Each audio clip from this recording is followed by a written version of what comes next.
আসসালামু আলাইকুম প্রিয় শিক্ষার্থী, আজকের এই পর্বে দেখো আমরা কি টাইপ 4 এর কোশ্চেন আলোচনা করব। টাইপ 4 এ কি বলতেছে যে ভূমিকম্পের ফলাফল ও সুনামি। তো দেখো এখানে আমাদের কি কোশ্চেন আসছে আমরা একটু দেখি।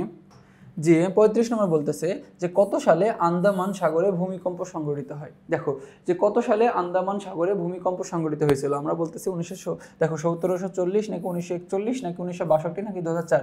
আমরা জানি যে আন্দামান, দেখো আন্দামান ও নিকোবর দ্বীপপুঞ্জতে কি হয় 2004 সালে। তো দেখো এরপর আমাদের 36 নম্বর কোশ্চেনে কি বলতেছে যে ভূমিকম্পের কারণ। আচ্ছা, ভূমিকম্পের কারণে কি কি হয়ে থাকে, আমরা বলতেছি ভূমিকম্পের কারণে কি কি হয়ে থাকে।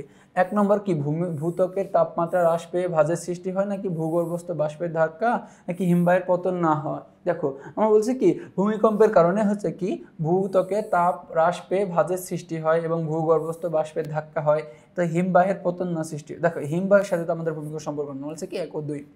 এরপর আমাদের 37 নম্বর কোশ্চেন।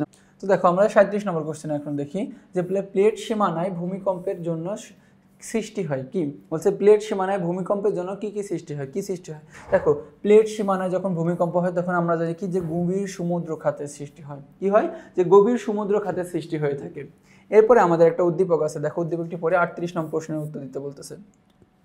বলছে সাকলাইন এমন একটি দুর্যোগ নিয়ে আলোচনা করছিল যে দুর্যোগে 1897 সালে ব্রহ্মপুত্র নদের গতিপথ পরিবর্তন হয়। আমরা একটু দেখলাম যে ব্রহ্মপুত্র নদের গতিপথ পরিবর্তন হয়েছিল কি ভূমিকম্পের কারণে। কিসের কারণে? এই ভূমিকম্পের কারণে হচ্ছে কি ব্রহ্মপুত্রের গতিপথ পরিবর্তন হয়েছিল।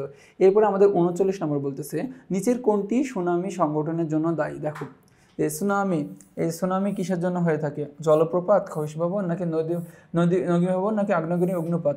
আমরা জানি হচ্ছে কি দেখো যে এই সুনামি সৃষ্টি হয় আগ্নেয়গিরির অগ্নুপাতের ফলে। কিসের ফলে? আগ্নেয়গিরির অগ্নুপাতের ফলে। তারপরে দেখো আমাদের 40 নম্বর বলতেছে কি সুনামি অর্থ কি। আচ্ছা আমরা জানি যে দেখো সুনামি অর্থ হচ্ছে কি যে রোদের ঢেউ হয় না, হ্রদের হয় না, নদীর না, পুকুরের না। আমরা জানি যে পোতাশ্রয়ের ঢেউ। কি যে সুনামি শব্দের অর্থ হচ্ছে কি পোতাশ্রয়ের ঢেউ। দেখো আমাদের এরই মাধ্যমে আমরা কি টাইপ 4 এর সকল কোশ্চেনে আলোচনা করে ফেললাম। তো পরবর্তীতে যে টাইপে দেখা হবে, ততক্ষণ পর্যন্ত তোমরা সুস্থ থেকো, ভালো থেকো। আসসালামু আলাইকুম।